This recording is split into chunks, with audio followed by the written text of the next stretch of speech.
yesterday with Sierra Health Foundation with a new video they would like for us to launch in the African American community. And I wanted to show it briefly. It's about a 2-minute video. And I think that, Constance and Lucretia and all the health committee members could also use this video as well. We will be launching it on our website and on our social media sites. So you have it ready now? Sure. Go ahead.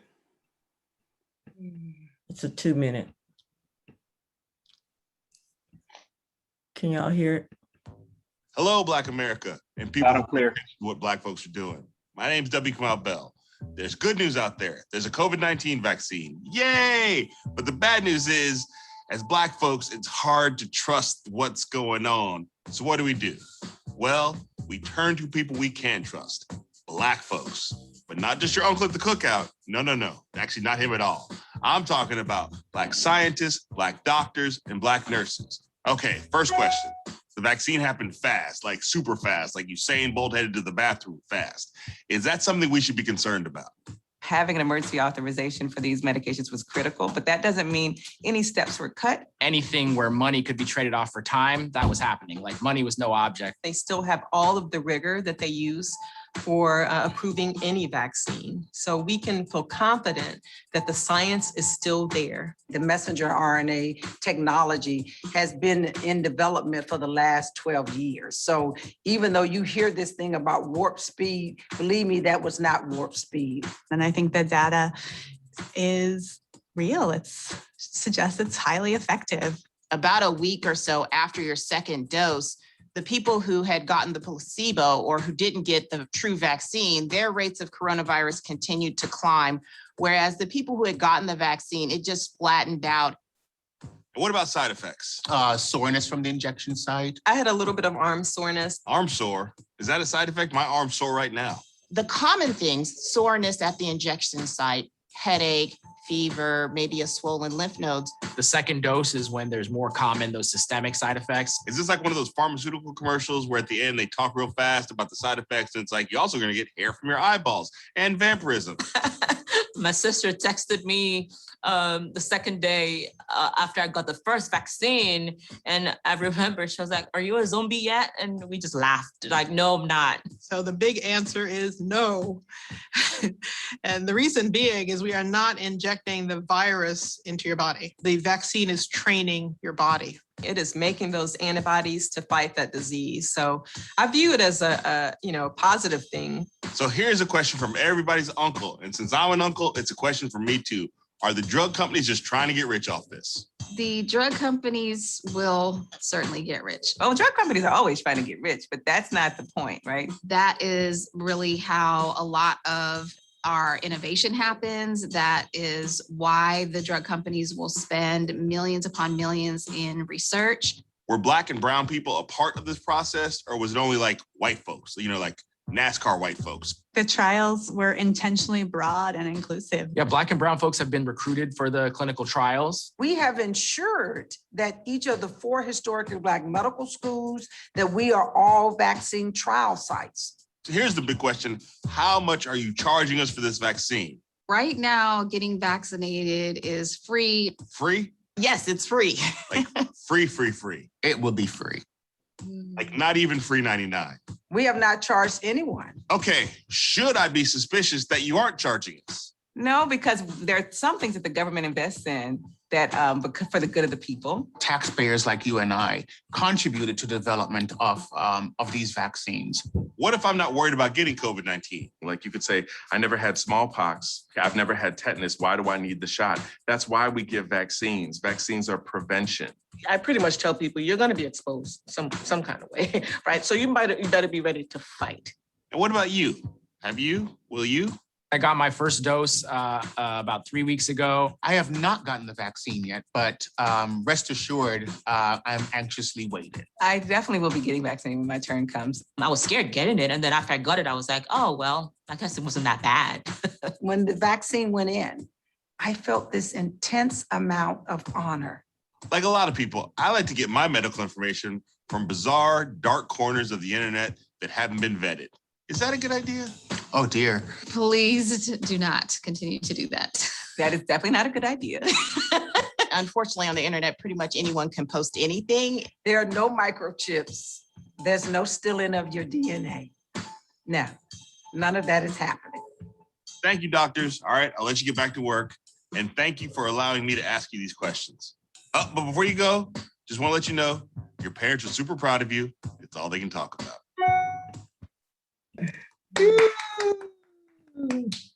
That was Okay. wonderful. Okay, I'm looking on the screen to see if our speaker is here because she is on a short timeline. So, Yes, she's here. okay, good morning. Okay, I'm gonna switch over to our speaker, then we will come back. Good morning, Gwen. Good morning, President Bivens and everyone. Did you just see that video? I did. Okay. I liked it. It was great.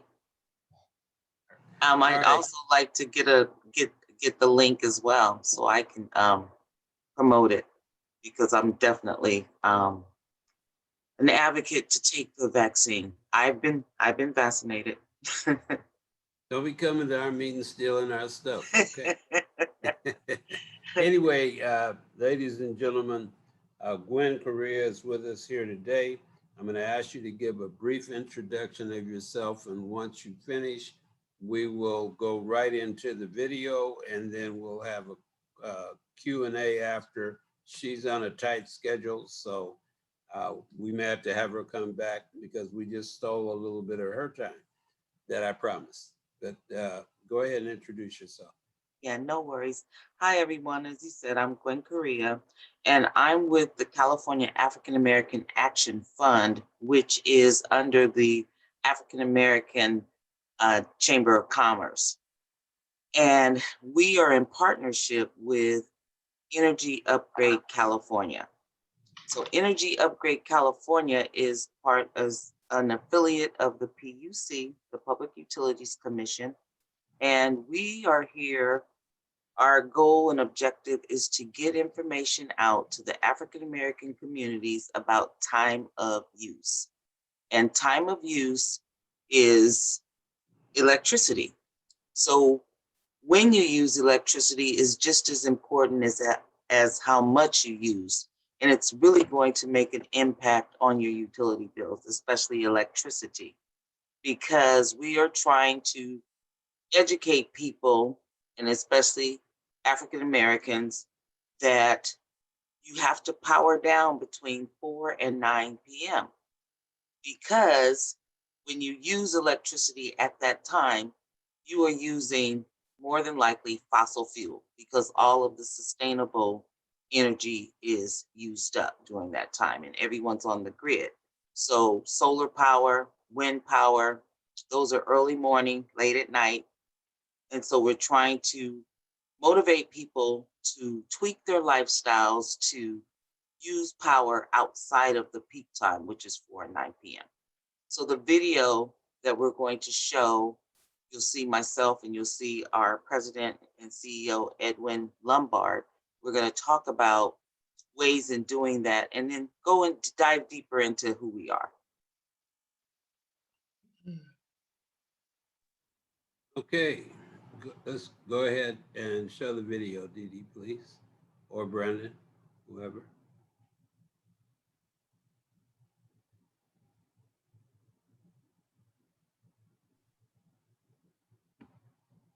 Who's showing? There we go. Hello, I'm Gwen Correa. I'm with the California African American Action Fund, and I'm a TOU, or Time of Use Educator Administrator, working on the Energy Upgrade California campaign. Today, I'm going to talk to you about time of use and what that means and how we can save money and energy. Before I dive in, let's have a few words from our President and CEO, Edwin Lombard. Hello, I'm Edwin Lombard, the President and CEO of the California African American Action Fund. We are proud to partner with Energy Upgrade California on the TOU project. Energy Upgrade California is a statewide initiative committed to uniting Californians to strive towards reaching California's energy goals. That's why we're welcoming you to keep it golden, to better manage your energy use for our future. We're here to give you all the tools, information, and motivation.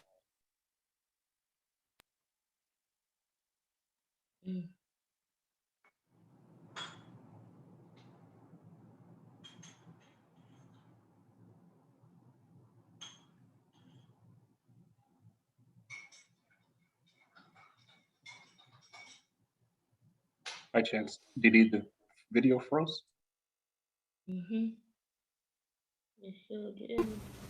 That time of use is as important as how much energy you use.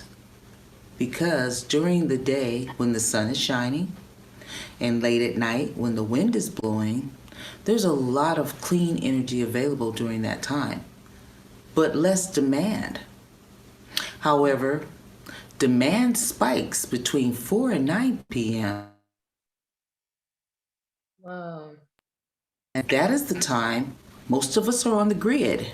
And so we have a huge demand in electricity. And at that time, the cleaner energy is not available. So we're more than likely using fossil fuel. And that's the problem. Fossil fuel damages the environment. So that's where we need your help.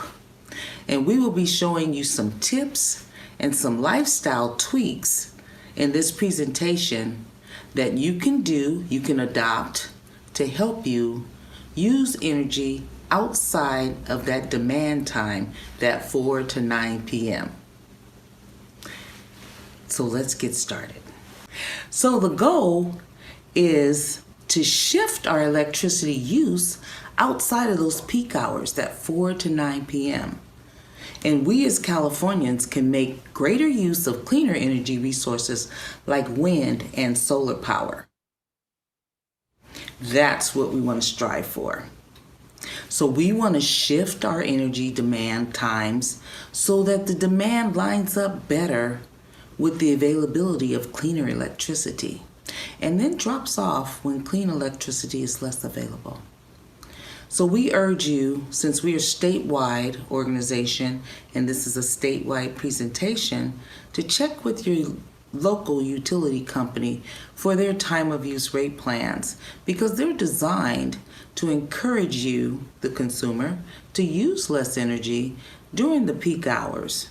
And that's generally between 4 and 9 p.m. And by moving your electricity use to the lower priced times of day, which is generally in the morning and midday and later in the evening, when renewable resources are more available. And these are called off-peak hours. So you see, that's how you save money and energy. By using electricity during off-peak hours, it costs you less. For instance, and this is just an example, so in the morning when I run my dishwasher, I might be paying pennies for the electricity I'm using. But if I run it between 4 and 9 p.m., I might be paying dollars, more money, and I'm also harming the environment. So next, let me show you a little video on how we can power down and save money between 4 and 9 p.m.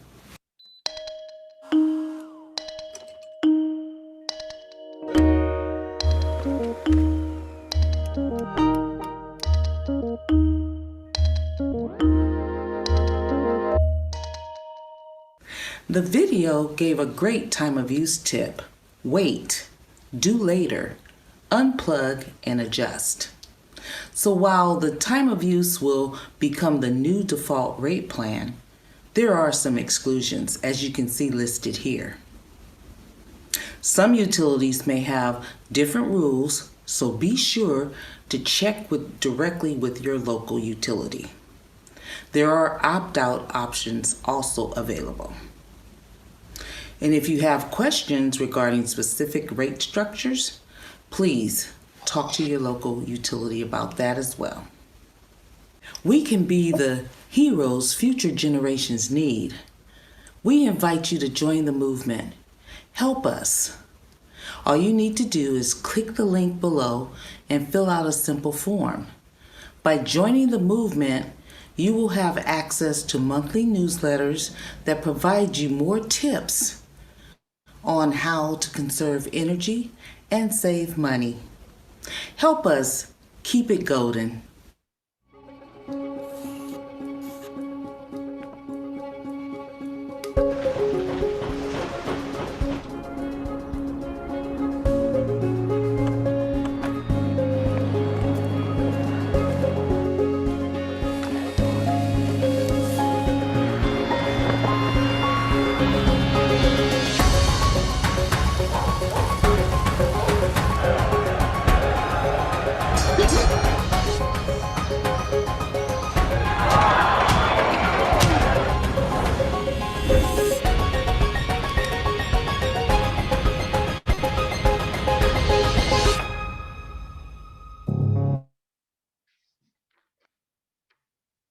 Get to join the movement, and thank you to those who already have.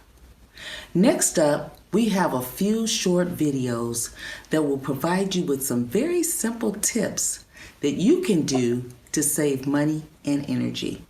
Just watch. Hi, I'm Cheryl. Just wanted to give you an energy tip to help you save some money. Like loading your dishwasher. Perfect time to do it between 4 to 9 p.m., which is the peak time. Just load it. You can load it all during that 4 to 9. And then come back and start the button at any time between 10 and 6 a.m.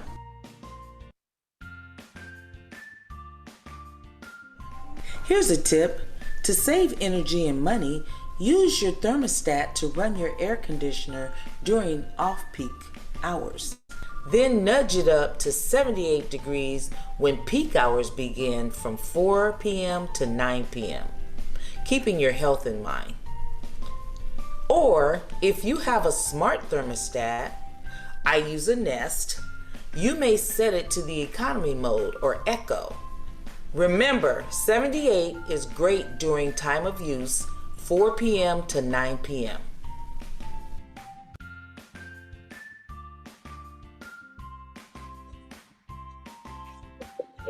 Hi, my name is Reese. I'm the family's energy monitor.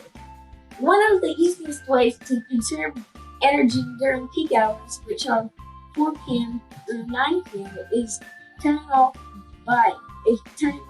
computers, appliances, television, and lights that no one is using. As you can see, together we can all help move California towards a smarter energy future and healthier environment without sacrificing comfort.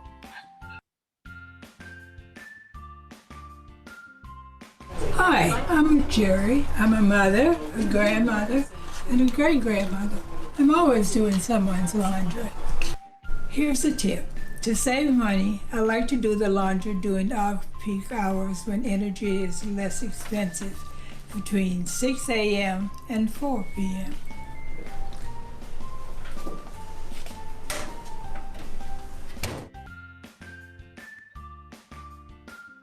Hi, here's another tip.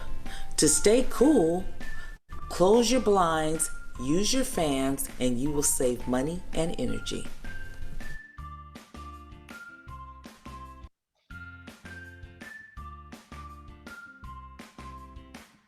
Here's a tip. Watch out for energy vampires. An energy vampire is a device such as TVs, game consoles, and coffee makers with that standby feature. They're plugged in and turned off, but you still see a light, which shows that the energy device is continuing to use energy. You can stop energy vampires by using these advanced technology power strips. Keep your freezer full. An empty freezer uses more energy to stay cold. Pack your freezer with more food or even with gallon containers of water to save energy and money. Also, only open the freezer and refrigerator when you must. The less you open, the more you save. Weren't those some great tips? My favorite is Reese, the energy monitor, going through the home at between 4 and 9 p.m., powering down. Good job, Reese. Here are a few more tips to help you save money and energy. The main one I want you to remember today: power down from 4 to 9 p.m. That's your time to shine. Like you saw Reese, turn off, turn down, unplug devices during these hours to ensure you're using cleaner energy. Recharge while you sleep. Recharge your devices while you do the same. So when you wake up, your devices are fully charged with cleaner energy. Hold off on chores, as you saw Cheryl and Jerry do. Take a break from chores. Wait to start your dishwasher and laundry until after 9 p.m. or the next morning so that you're using cleaner energy. So you're cleaning with cleaner energy. Ready, set, go. By setting your thermostat to 78 in the summer and 68 in the winter, you'll join fellow Californians in saving money and reducing your pollution and greenhouse gas emissions. Use a timer. I set my timer every day to remind me at 4 o'clock to power down. And I always find that I've left a light or something on in the part of the house where I'm not. So set a timer and use it to your advantage to use cleaner energy. Know exactly when it's available with a simple alarm setting. Pre-cooling is cool. So in the summer, pre-cool your house in the morning and then power it down at 4 p.m. In the winter, preheat your house in the morning hours when you're using cleaner energy and then power down from 4 to 9. Use a power strip for electronic equipment. It'll help reduce those phantom loads, those vampires. Remember to turn off the strip when you're not using it, so you power down everything. Cool weather tips to help you save money and energy. Shut out the cold. Keep warm air in and cold air out by closing your curtains, shades, blinds when you sleep or leave the house. Bundle up. Instead of turning up the heat, try adding layers of clothing and blankets, especially during peak hours. And I love the holiday season, so this year I used LED lights to decorate. So you can use LED energy efficient lights all through your home. Turn them off when you go to bed or use a timer so you don't forget. So now we have a little quiz. I have a question. So locate the chat box and I want you to type in the answer. Are you ready? Get set. Here comes the question. What is the time of day that you should use less energy because less clean energy is available? What is that time span that you need to power down between what to what time? Go ahead, type it in the chat. The correct answer is 4 and 9 p.m. So yes, power down, use less energy between 4 and 9 p.m. when less clean energy is available. So congratulations to all that got the correct answer. Thank you for listening. If you have any questions, please type them in the chat box and we will address them before the seminar concludes. Also, we host a webinar every 15th of the month, except for the weekends. So please tell your family members and friends to join us on our next webinar. I'd like to thank the TOU cast, Edwin Lombard, our president and CEO of CAAF, Cheryl Brownlee, our EUC project manager, Jerry Rivers, our mother, grandmother, and great-grandmother who seems to be always doing laundry, and our energy home monitor, Master Reese Caraway. And our video production was done by Randy Singh and Taji Salim. Thank you all. And thank you all for coming. And don't forget to join the movement. Look for the link in the chat box, click on it. It's a 2 or 3 second form, online form that you need to submit. Here is our contact information, our phone number, and our website. Please feel free to contact us. Thank you all for coming. And we do have handouts, and you will see the links. There's material, there's an EUC, time of use plans, when you use Energy Matters handout. There'll be a handout from PG&E and Southern California Edison. So thank you, and let's make it a great day and keep California golden. Okay. Thank you, thank you, thank you. Very welcome. Are there any questions that anyone has of the presentation? I saw one in the chat, I thought. It was Melissa. Did you have a question, Melissa? No? No. She got I don't see any questions. They're all saying thank you. And Ms. Gwen did put the links in the chat room for everybody to go to. I got a question. So how do you promote that with people who work and then they have children who have to come home and get on the computers and work, do homework? What's the suggestion on that too? I'm wondering. To power down. And there's some things that are going to be beyond your control, but the things that you can control, say for instance, like cooking, say if the kids come home and they're on the computer and you normally cook at that time and you're using electricity, then maybe you can cook in a crock pot and turn it off at 3 o'clock or whatever before 4 p.m.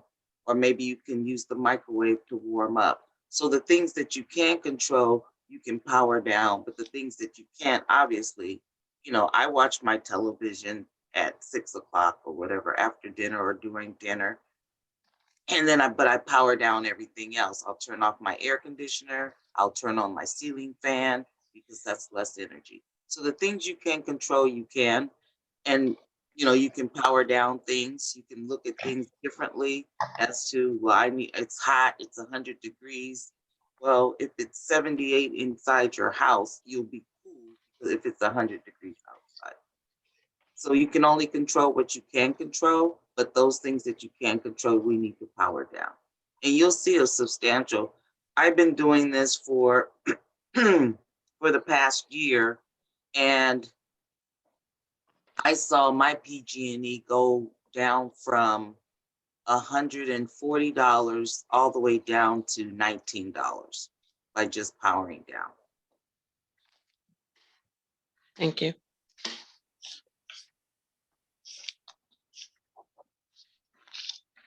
Any other questions? And that was a great question, Louise. Hadn't gotten that one before, so that's a great question. Well, I want to say thank you, Gwen, and we'll be talking, and certainly we'll post this up so that other people can view it and our membership can view it, and there'll be access. We also have a newsletter, so we can put this in our newsletter, and we've come to the point where we're able to even show videos in our newsletter. So it's a Great. good thing, and that goes out weekly. Okay, well, I appreciate. I do want to share too. I was at the Juneteenth celebration in Stockton where I met you, President Bivens. And I do want to say that as I was passing out the information and informing people, a lot of people, especially people of color, did not know, you know, and there were some that did know, or some that had the old concept in mind that, you know, just power down at night, or do your laundry later at night, but they didn't know. So it's really, I appreciate partnering with you guys. It's really crucial that we get this information out, because I find that it's always our community are the last to know, and we want to change those things. And I really, really like that video for the COVID vaccine. And if you guys could, President Bivens, if you can share that link with me, I will make sure that I send it out to my network as well. I think that's very critical. So. Okay, and Guys, thank for you very much for coming. And you have a blessed day, and good luck at your next meeting. Thank you. Bye-bye. Bye-bye. Okay. All right, so we will go back to where we were in the discussion related to the Thursday meeting, and now I'd like to have Reverend Green speak to the Friday meeting, which was geared toward the clergy. Good morning, Reverend Green, religious chair. On yesterday, President Bivens and I, we attended to the United in Ministry breakfast, which was held at the Stockton Valley Community Church, which was hosted by Councilwoman Kimberly Worsley. And the purpose was to provide clergy leaders and faith-based leaders an opportunity to learn vital information surrounding the city of Stockton, as well as opportunities to collaborate on critical issues surrounding our neighborhoods and residents and community. And some of the things that we talked about was the budget cut at the city and county level. The communities, out of all the money that we received, the communities that has been impacted the most is not a priority right now. And then we also discussed probably we won't ever see the kind of stimulus money invested in this community again. And then Pastor Geneva Haynes, the executive director of Mary Magdalene, she discussed the need of housing. And she said that if anyone that's looking for a house that can find a place to live, that they would pay the first month and last month's rent, they would help you get in. But it would be your obligation after they pay to help you get in, be your obligation to be able to pay from there. And so that was some of the things. We also talked about and discussed about communities has to be at the forefront when things going on to be able to get the money allocated to our communities. If we don't show up, then like they say, you know, we'll be on the menu. If we don't come to the table. So that was some of the things we talked about. And also the stimulus money, out of the 200 million, the county spent 136 million on, and I'm not critical clear if they said the police department or the fire department, but out of the 200, the sheriff department, okay, out of the 200 million the county spent on the sheriff department, the rest of the money is just going to be a one-time project, and I don't think that was right either. So we talked about it's just going to be a one-time project. Then also in South Stockton, I don't know if anybody know that the water be rusty coming out, the tap water to come out the sink. We discussed that, the water on the south side. And that's another issue that needs to be addressed, because back in the days, they used to come and open the fire hydrants on the streets and stuff and let the water run, and they doesn't do. So it's been times that we even had to have them to come out and do some close out the meter, and we have to open up everything inside the house, the tub, the showers, the sinks, and let the water run. So we drink a lot of bottled water. And so we also, this coming Monday, the council is going to be at the Pacific Auditorium. They're going to discuss the issues on homeless. According to the research, Black men are the highest in the homeless rate. And according to our discussion, no one has ever come to the table to explain the failed system and poverty. And we talked about, do you have any programs for those that's in poverty or any kind of counseling to help them to get housings or jobs or get back on their feet? And we also discussed, as I close, that when Southside Stockton wins, everybody wins. When we bring shopping centers and grocery stores and stuff to our community, then the whole Stockton win. And that's something that we need to do on the South Side, is that they still have the old electric poles and telephone poles with cable wires and stuff running. They need to modernize that like they do out north and have the aluminum light poles and stuff put up. And so that was just some of the stuff that we discussed, and it was pretty good meeting. I met quite a few clergymen that came, and we had an awesome discussion. Also, I met Pastor Johnson. Also, too, I have one membership that we did receive from the meeting, and then also I have two that I'm going to pick up at the end of this week. Also, Pastor Johnson, he runs let me get it. He has a program called Lift Up Your Head Therapeutic Group Home. He's looking for to hire two people. For the program, it's a residential where 6 resident facilities. They house juvenile males between age from 11 to 17. The qualifications, to be on the direct care staff, be a member of the direct care staff, you have to be a minimum age. You would have to be 21 years of age. You have to have a clearance. Your background would have to clear. Also, you could have a bachelor's art in science or some kind of development teaching permit, 12 units of early childhood units. You can also be a volunteer or been volunteering for a year at a program, at one of these programs. And so them were some of the things. I have the information on that, but they are looking to hire two people on the program. And so I have the information, and the job does pay $15 an hour. You could work full-time or you could work part-time. That's my conclusion of my discussion, President Bivens. Thank you. And I see Pastor Curtis Smith, who was also at the meeting yesterday. Pastor Smith, you have something else you'd like to contribute? We'd like to hear from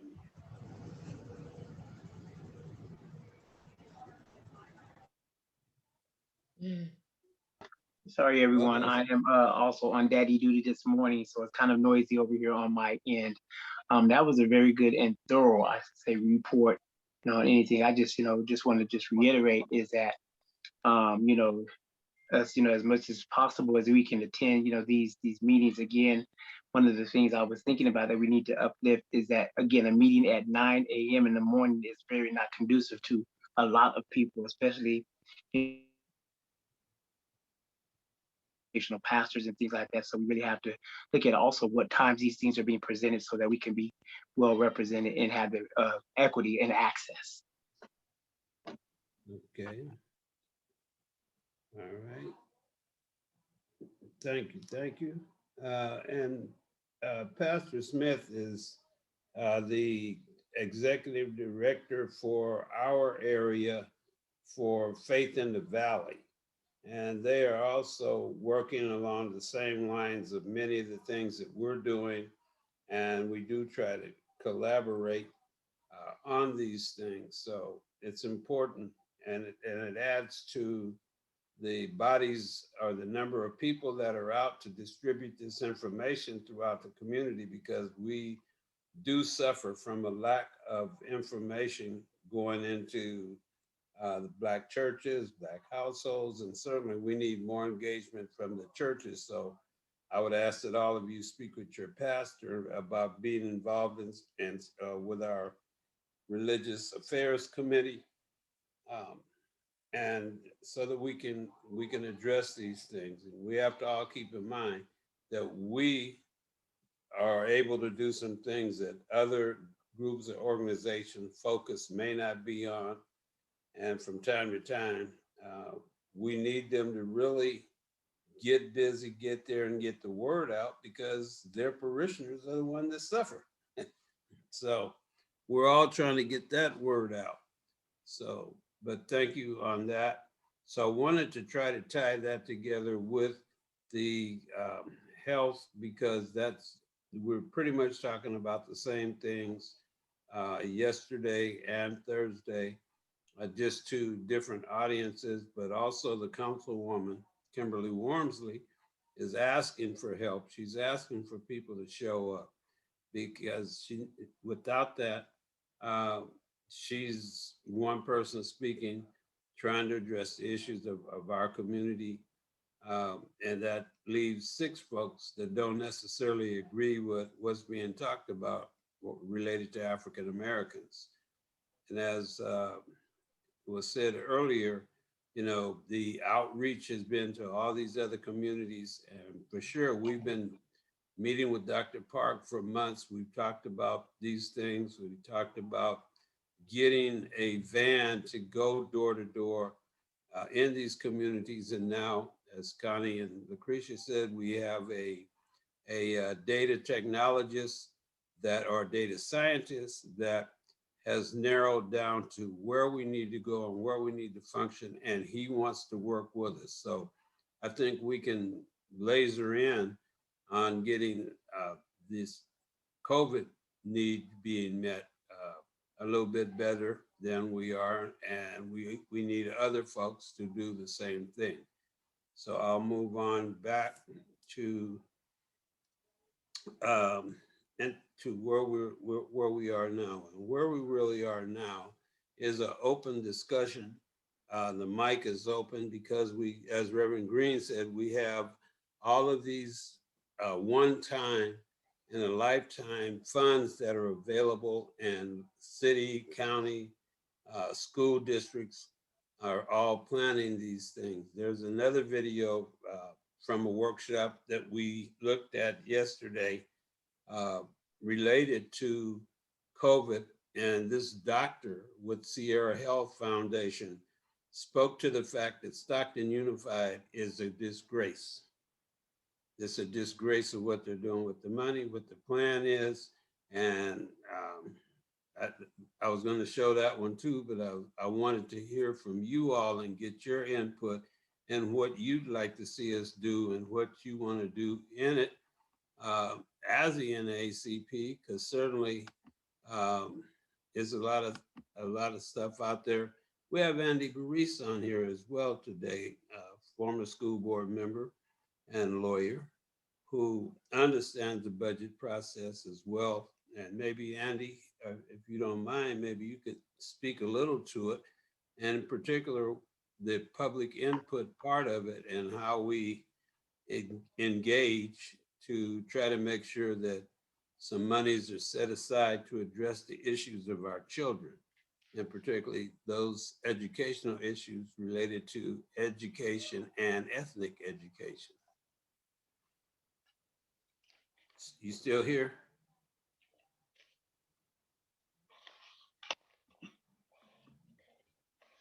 Oh, no, let's see. We must have just lost her because I saw her on here just a few minutes ago. Okay. Well, it doesn't have to be. It is. We do need to talk about that. So don't be silent on this. We need you all to speak up and talk about what kind of ideas you want to see happen quickly, because this budget process is going to be over and the new budgets will be put in place in October. And so in some cases, and because it's federal money. So the federal budget ends on September the 30th every year. However, the city and county budgets end on June 30th, which is next week. And part of them having this meeting on Monday, I believe, is because they'll be able to say that they held a public forum, a public meeting to seek input from citizens on where they would like to see this money go, even though I think in some cases, I know that it's not going to us. We've not been part of the discussion, and I directly asked one of the supervisors because I was doing a presentation on water, a statewide presentation on water on Thursday as well, and just so she could give me some input. And the input is that they will have $70 million to distribute on a one-time basis. So it's not ongoing program money or those kind of things. You know, we're talking about the Philomathian. Maybe we can get from them some money to build the partnering facility in the back of the Philomathian as to go along with it to help generate some revenue for us to be able to implement programs and activities, community activities for different organizations at the Philomathian as one idea, one thought that I had. So how about a little feedback?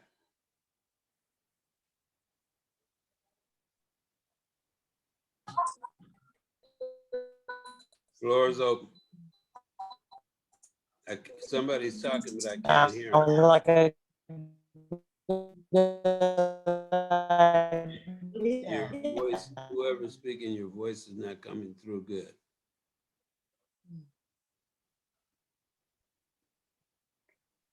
I said that sounds like a good idea. I don't know what's wrong with your speaker, but you sound like one of them space people. President Bivens, this is Brian. I think that's a lot of great information that you just delivered. And I think the way ahead with the Philomathian will be a great asset to the community.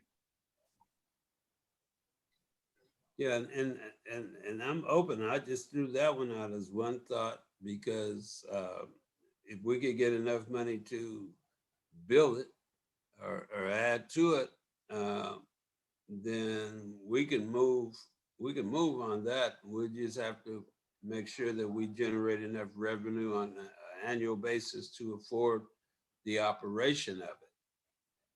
But certainly not just for the branch, but for different events in the community and other organizations. You know, these ladies like to have ATs. That's a nice tea house. President. I got that from a movie a long time ago, Tea House on the August Moon. Brother President, yes. Did we mention we're supposed to meet with Congresswoman Wormsley again Monday on the 16th, I believe it was? We did not mention that. Okay.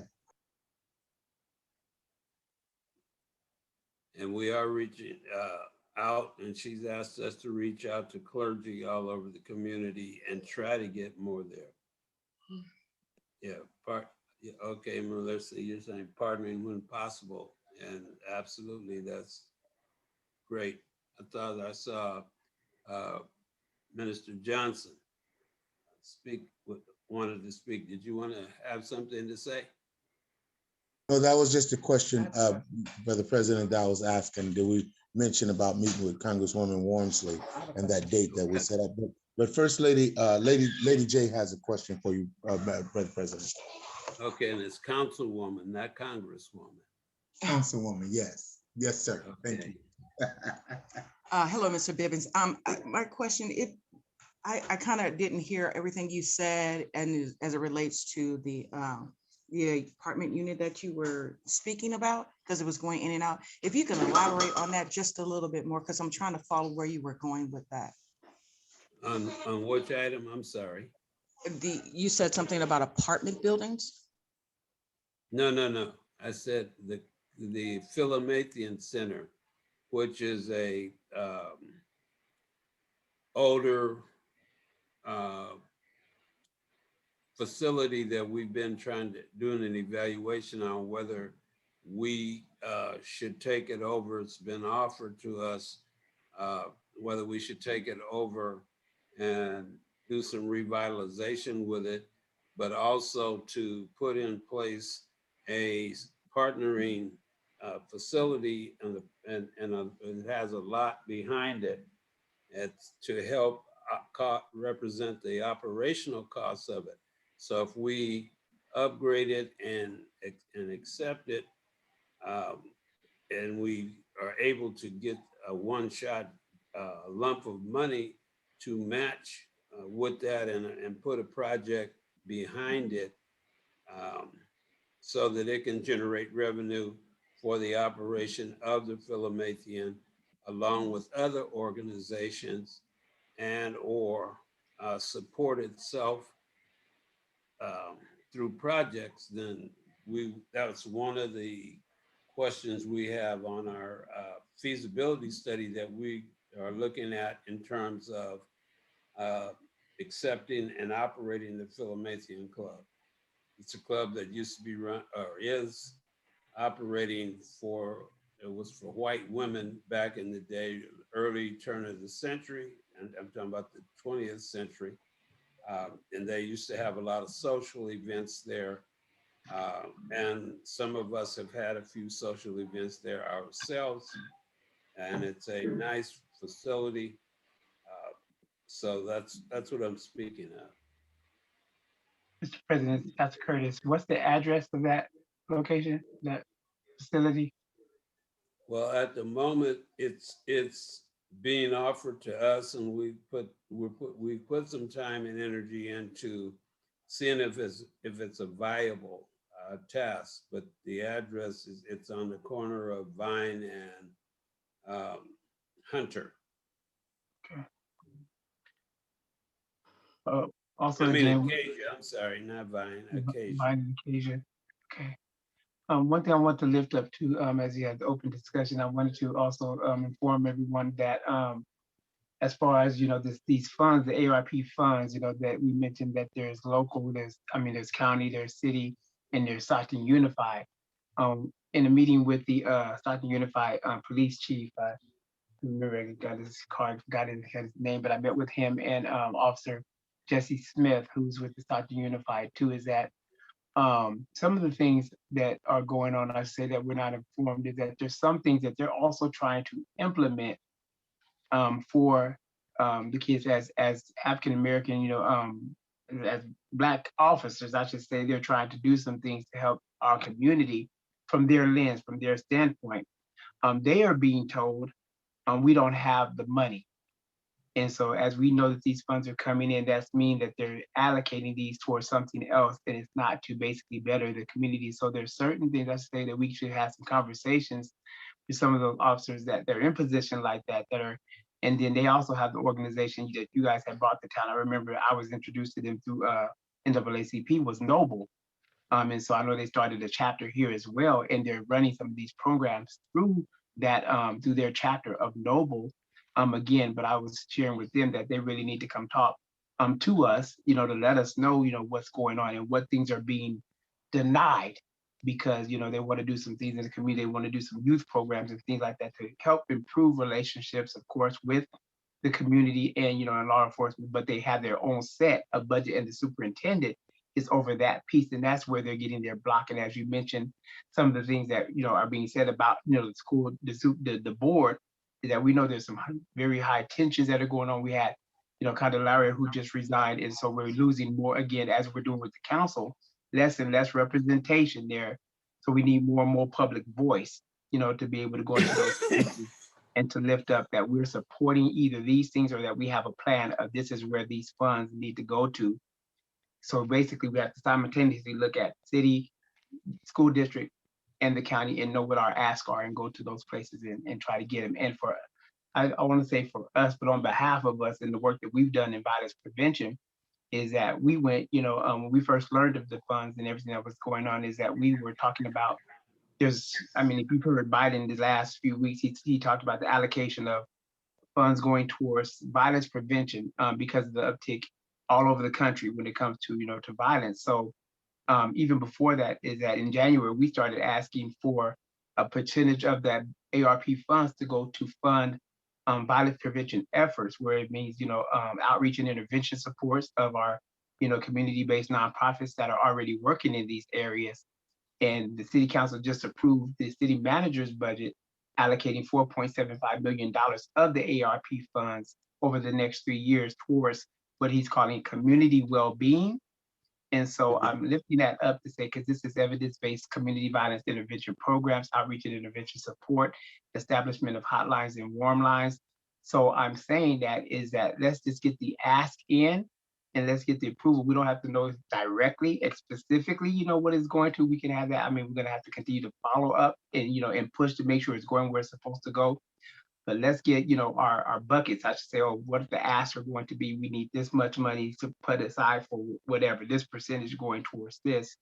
And so that we can actually get some commitments, at least, through the council that we will, allocate towards community well-being, we'll allocate South Side, whatever that needs to be, we need to get those buckets approved. And Councilwoman Wormsley spoke briefly to that on Friday when she was talking about getting no revenue going towards the areas with the deepest issues or the deepest need, and that area being South Stockton is what she was speaking of. And they have this money available because they managed to save money by paying for public safety, quote, public safety, police, fire, out of the COVID funds, which left them a large amount of money for other things, and they transitioned the COVID money into the general fund so that it is spent by September 30th of this year. And the same with the county. So when in actuality, they should have been setting up programs or housing or whatever it is, they took that savings coming from it under the classification of COVID and the title of community service or public safety. And now they have this large sum of money that is in this general fund that they can spend over time, but they have to focus it and get and have not projects per se, but let's just say a land trust. And so they set aside, say, $10 million to establish a land trust for housing. That's one thing that they could do. And the housing could be to address community issues, whether it's homelessness or shelters for young people, group homes. Those are some things that they could take that money, both the city and the county, and set it in that to pay for that to happen. Let's just say the erection of a group home or the erection of a hospital or expansion of a hospital in Western Ranch, for example. That is something that they could do. And we need to talk about how we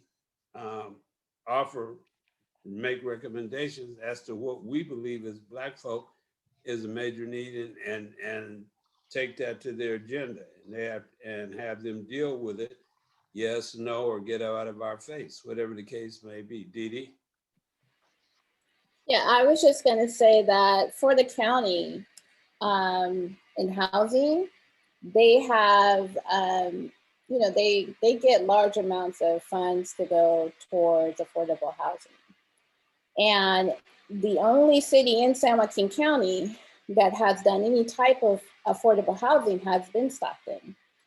And in fact, Stockton at the last meeting had just allocated about $8 million to affordable housing projects, where we would get an additional 650 units for affordable housing.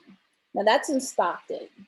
There's no projects in Tracy. There's no projects in Lathrup, Manteca, Mountain House. However, there's been major development in these cities. And these homes, you cannot, the average person in San Joaquin County cannot afford it. These homes are starting off at 600,000, right? Maybe in Manteca you can get something at 550, but for the most part, the prices are continuing to be driven up, and they're unaffordable just on a working salary in the Central Valley. So, and I know that the county has gotten affordable housing funds. I just don't think that they are making good decisions on how they allocate those funds throughout the different cities, and making sure that those affordable housing or housing affordability projects are being done. I think the only one that I'm aware of is a senior project, but even those are like 2-bedroom, 2-bath, and they start off at like $450. So your average senior is not going to be able to afford that. So to me, just for like workable salaries, there needs to be projects throughout the county for that. And then there needs to be affordable housing projects for these other cities need to participate in that. And it seems like they're not willing to do affordable housing. But then again, we have to go to the meetings and bring this up. We have to call our supervisor and the two primary ones that are addressing or should be addressing issues in the county in the predominant area of Black people is Via Pujua and Kathy Miller. And actually Tracy as well, because Tracy has a sizable, or has gotten a sizable Black population from immigrants from over the hill coming into the community and driving up the cost of housing. So maybe they need to set aside let's just say $20 million between the two of them to help make the housing be affordable, because they talk about it, but nobody's walking that road.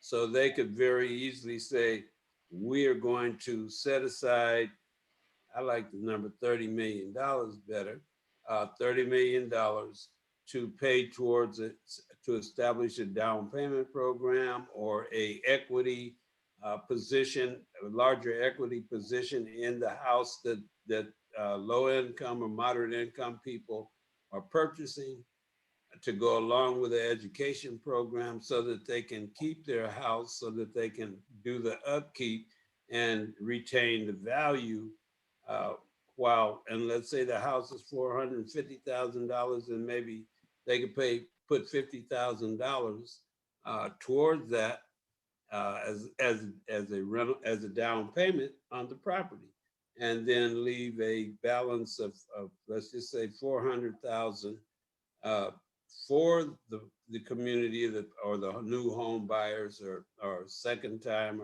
or struggling home buyer to be able to purchase a house, stay in a house, do the upkeep, but at least they can go in it with let's just say $50,000 worth of equity. Now that can be set aside for a specific project, and it can also be soft money, because they could be the insurer, let's just say the mortgage insurer. So a person doesn't have to buy mortgage insurance. So, those kind of things. And that's what I'm talking about.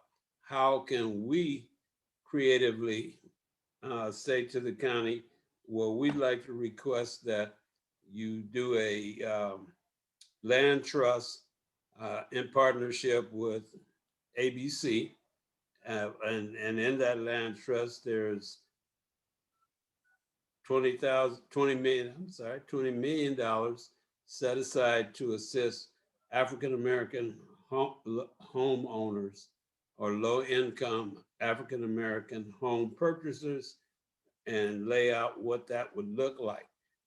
That's one thought that we could do. And the thought's coming up as I'm talking. So I say I had a pad and a pencil there because it's gone in a minute. But that's one example of something we could possibly take to the table.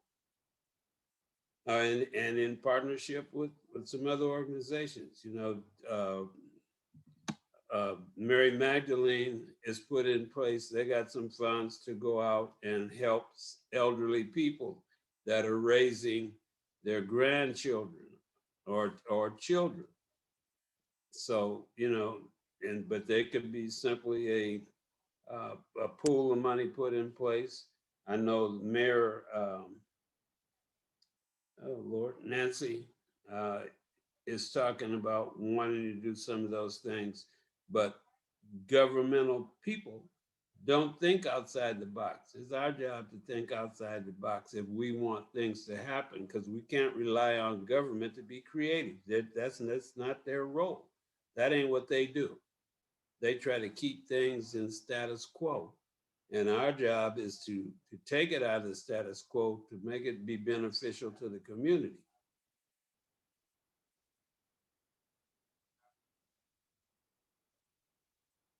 The floor is open. This is open mic.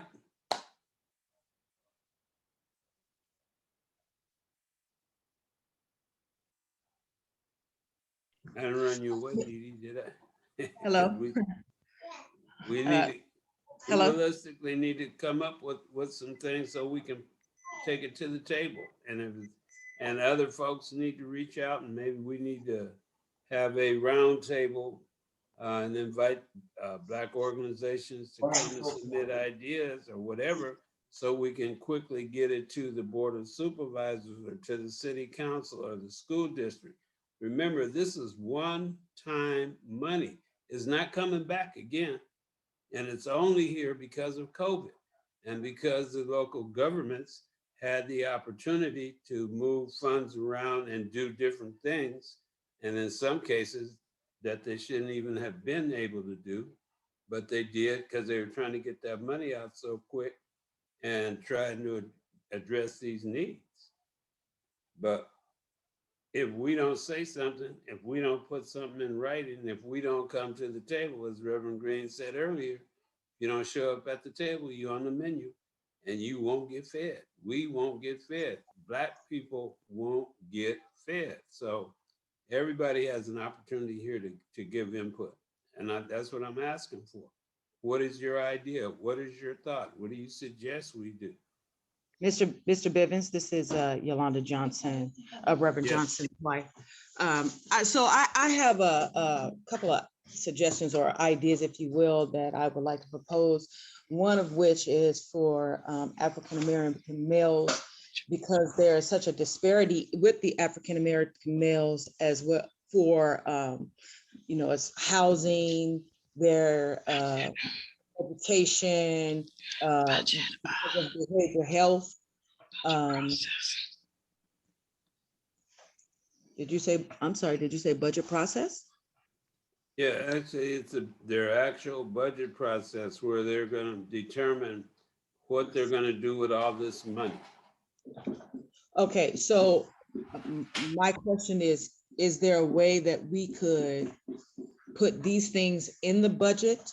So, or propose these things so that we could get some of these programs implemented for African-American males, because you have single fathers as well, because they have a lot of programs for single mothers. I mean, they have a lot of battered women, but there's not really a lot of things that are for the males. And so one of the things that I wanted to look at is that could we do something for males? Can we have like not just a shelter? Yeah, infrastructure is important too. So I wanted to know if I'm sorry. No, I didn't say anything. Go ahead. No, I heard someone say something. As far as, yeah, have a place for them to be where it's a home for them. And then in that home that we also have like places where we can educate them, give them counseling, give them tools so that they can be productive in society. Whereas the 18-month program that they have to go through, something like that. I'm just, it's an idea that I have. Okay, but now in this type of scenario, if you said, okay, we would like to get $12 million to build a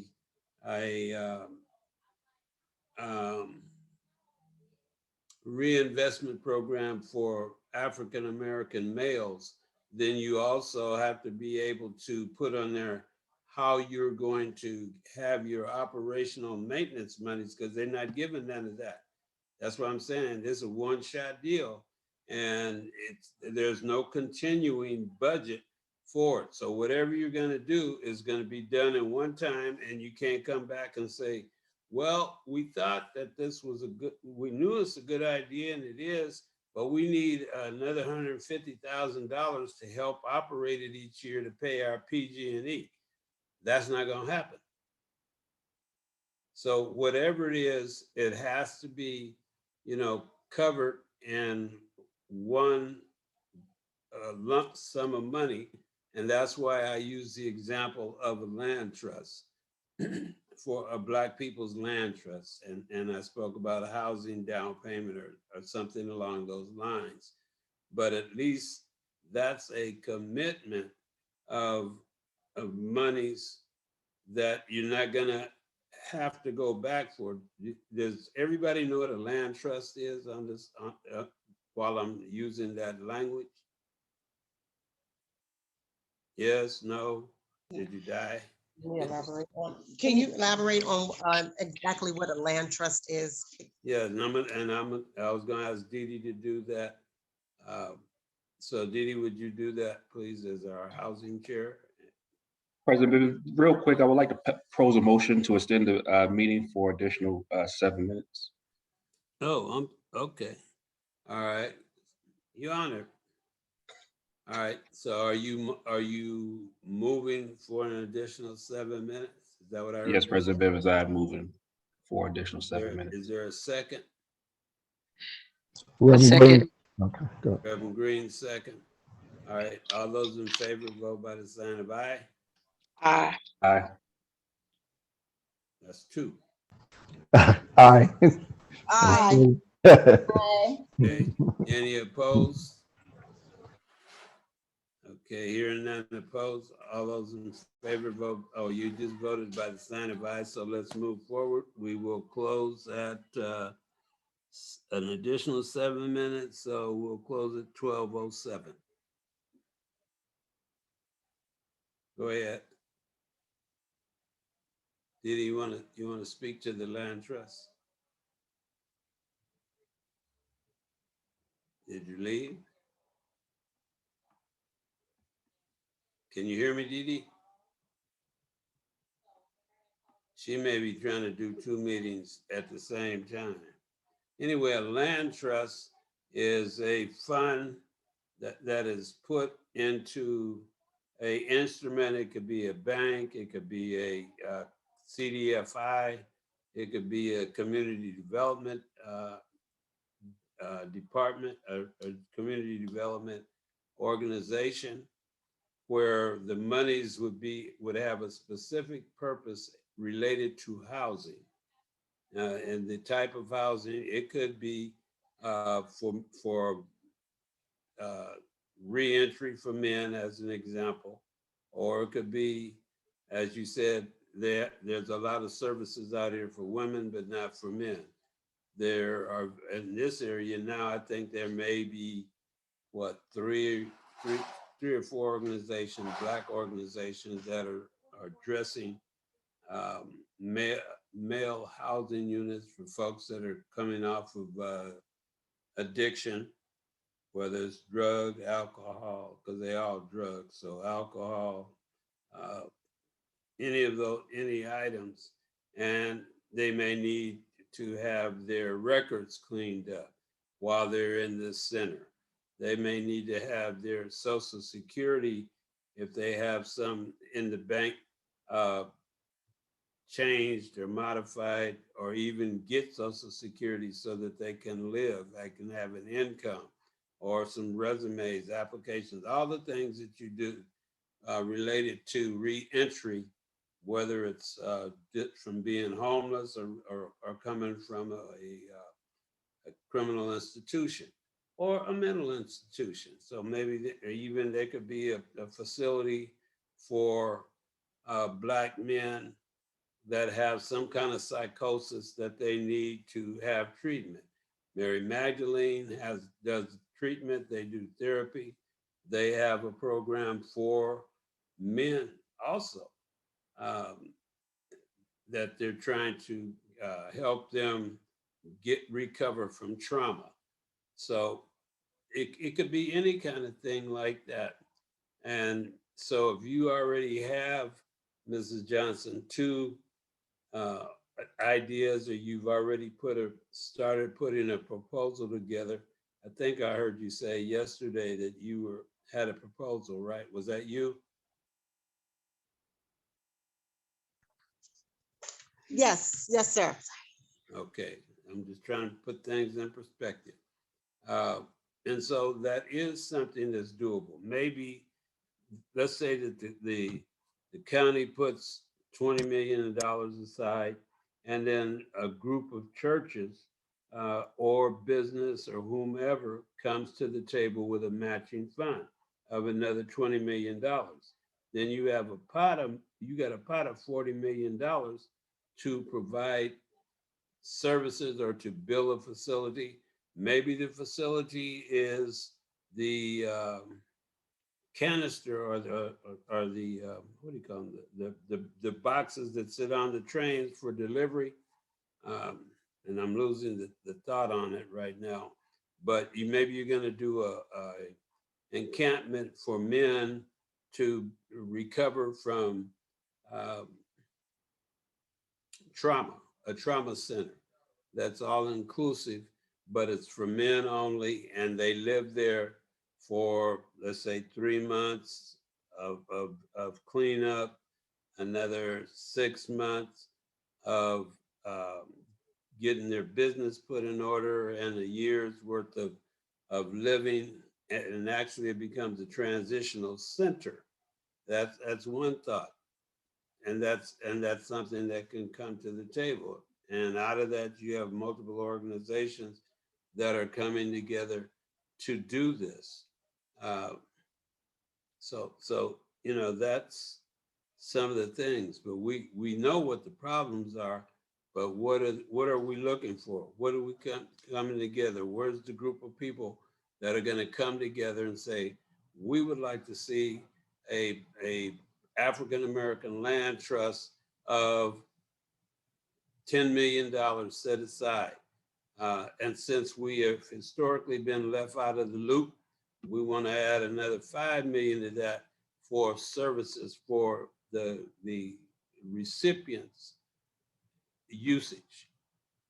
Okay, and we ain't coming back ever again, because now we're going to go out in the community and we're going to find businesses, corporations that are going to partner and make sure that these people are being met.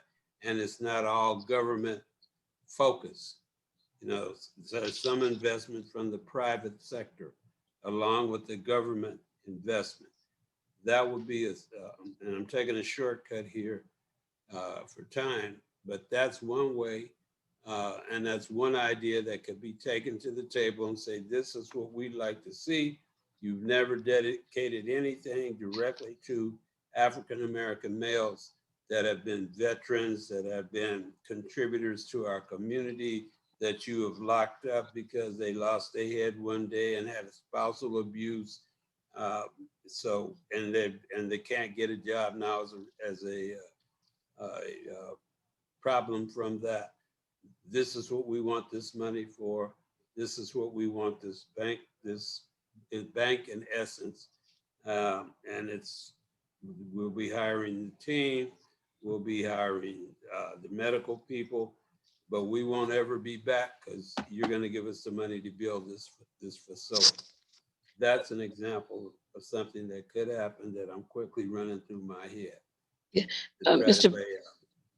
Mr. Bivens, when they get that money, do they have a deadline for usage and when they're supposed to receive it? Because I'm trying to look at the budget process and to see where they allocated it at. They have a deadline, and if you go online, since you got budget background, you might want to go on there and take a look at what's already being proposed, and then send us a little breakout on where those items are. But right now, they're taking input from citizens, or they will. And the county, for example, has an economic development consultant that they just hired to go out and come back to them in September with a recommendation. But at the same, and they only high level people are doing this. And when I'm saying high level, I'm talking about the board of supervisors, maybe the mayor of each city in the county. And then they will take public input as to what does the public want to see, organizations and so forth. But they didn't even announce that they have put out a proposal to hire economic development specialists to look at and come up with some recommendations and suggestions. That wasn't even mentioned. And had I not raised the question, trying to get some answers dealing with water, then that would have been, I would have never known this. So are they splitting the allocations between 2 years, between budget year 2021, 20 and 21, or 21 and 22, depending on the deadline date? And they are going to designate where the focus is going to be on this money. Maybe $10 million to South Stockton for new infrastructure into the community. Maybe roads, curbs, and gutters, so the people's yards don't get flooded when it rains. Can you give me the deadline date? The deadline date is for September 30th for the federal government, but they're already working on this process.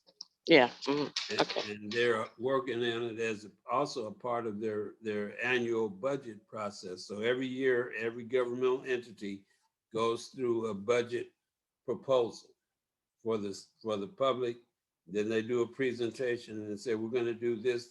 We got this much money. We're going to do this much with this one, this much with that, this much with the other. And so maybe we should quickly have an executive committee meeting and talk about what we want to do. But in the interim, you could take a look, if you will, at their budgets. And fortunately, Louise does understand and is used to dealing with high dollar items. So this is something that she could look at and come back and make a recommendation, or we can give you a couple more people to talk with about it that's in that financial arena.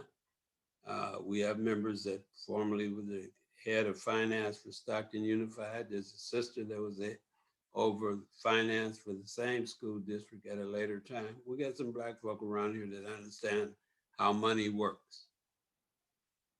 And that's part of our problem as Black people. We don't know how money works. So maybe we need to do a Money Works workshop. How does money really work? And you don't make money putting your money in the bank per se. But anyway, in fact, I'm going to ask you to head up the task force to look at the budgets, Louise, if you will. Are you comfortable with that?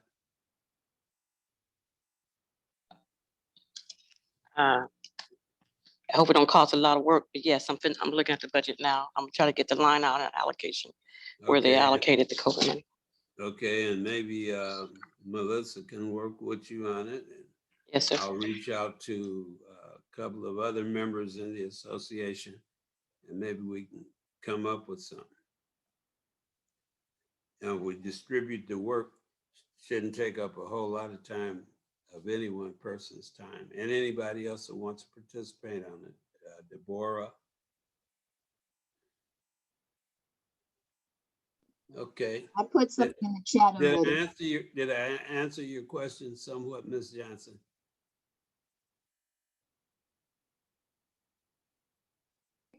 Yes, sir. Thank you. You're welcome. Deborah, you want to quickly give the financial statement? Okay, the statement has been sent out to all of the members, and if you have any questions, please contact me. And that's it. We don't have anything else. Okay, thank you. You want to move for acceptance? I move that my report that has been sent out be accepted as said. Okay. Is there a second? Rem Green, second, President. All those in favor, vote by the sign of aye. Aye. Aye. Any objections or abstentions? Okay, having none, it's been approved. And I'll call you later today, Deborah. All right, so we're at 12:04. Quick, any other items that we need to get out to our general membership today? If not, I hope that everybody got some information to help the other organizations that you belong to and some of the other activities, and also to be sure and share what you learned and got information on today with your circle of friends or circle of people that you work with. And we'll go from there. Again, the statement was made earlier that Candelaria Vargas has resigned from Stockton Unified School Board. And we really need to have a serious conversation on that. I will reach out to Evan since he's not here today, but we got to get busy on that because we got to get to looking at what's the process for replacing her, and who are the candidates, or find out if there are some people that are interested in running for her seat if they have to run, or what do we get some support for appointment of an individual to the seat. Remember, we have nobody on there that's claiming to be Black, even though we have one Black person on there, but he's not claiming Black. And so we need to get that straightened out as well. But we got to go that route. And there's also some other people beside us that are reaching out to the governor's office to have the state, not the governor's office, the state superintendent to come in and intervene in Stockton Unified, because it's not functioning as they should be functioning legally. So I'll leave that at that. And if the Johnsons are interested in serving on one of the committees, certainly we welcome that. And just reach out to me or to DeAndrea or our secretary and let us know. You can send an email and we'll go from there. You can send it to StocktonNAACP@gmail.com. All right, if that's it, I see Brandon's hand and I saw Melissa's hand. I'm sorry. But I raised my hand, President Bivens. I know Ms. Melissa Bear had a question, so I wanted to get her in before the 12:07. All right, Melissa. Actually, I just wanted to mention that Deandra Davy will be on a panel tomorrow focused on first-time home buyers at 3 p.m. And so just wanted to. Okay. Is Didi still on? Just type it in the chat right quick, will you, Melissa? Because your voice is not really Drunk. clear. I'm still on. Oh, so what was it that Melissa was saying? Yeah, so there's going to be a discussion tomorrow at 3 o'clock on Facebook. There is a Eventbrite link that Melissa's going to put into the chat, I believe. And it's about 6 of us talking about home ownership. For first-time home buyers, how do you prepare yourself to purchase a home? And just information you need to know on the process. So if you have questions about getting into home ownership, it would be a good event to be a part of. So what is NCBABCDEFG? That is a national coalition of Black women in Central Valley. Okay. All right. We just got to make sure everybody knows what we're talking about here. And Melissa is the second vice president of the chapter. All right. Sounds great to me. Okay. Well, with that, I will ask for a motion to adjourn and Reverend Green to pray us out. Hey, President Bibbs. President Bibbs, Yes, sir. before adjourn, is Pastor and Lady Johnson still on the call? I want them to put the information to their administrators of the Lift Up Your Head that are hiring. I want them to put that information in the chat in case someone need a job. Okay. Are you still on, Pastor Johnson? Yes, we are. Okay.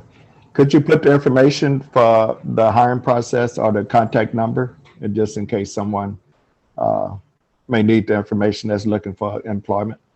Yes, Reverend Green. Okay. I tried to do it. I know you all could have said it more thorough than I could, but I tried to explain it. But okay, that's fine. Thank you. Very excellent. You can, yes, sir, you can email revrjohnson@gmail.com. Rev, that's REVR Johnson @gmail.com. Your resume if you're interested. Okay, and then we'll go from there. It's REVRjohnson@gmail.com. Okay. Thank you. Thank you so kindly. All right. You want to pray us out? Yeah. Most gracious and eternal God, it is again that we have come to a close of another meeting. We want to say thank you, Lord, for everything that you have allowed to transpire here on today. We want to thank you for each one's participation and their presence today. And we pray, God, that you continue to bless all our endeavors as we go forth. Pray, God, that you will give us the understanding and knowledge how we can make an impact on this community in which we live in to make it a better place. And we just pray, God, as we leave this meeting, that you watch over us. Remember those that are sick and afflicted all over this land and country. Pray today that you would touch them with your healing hands and deliver them from whatever they're going through. And we just pray, God, that you would continue to bless the NAACP as a whole, bless the president and all the members and executives make up this body. We thank you, Lord, for our friends who have joined us on today, and we thank you for everything that you're allowed to do. We pray, God, that you continue to watch over us, one another as we absent from one another. In the name of Jesus, we pray. Amen. All right. Thank you, everybody. And if you got any comments that you didn't get out and think about it in the next little while today, send me an email, bobbybibbins@gmail.com. All right. Bye-bye. See you soon.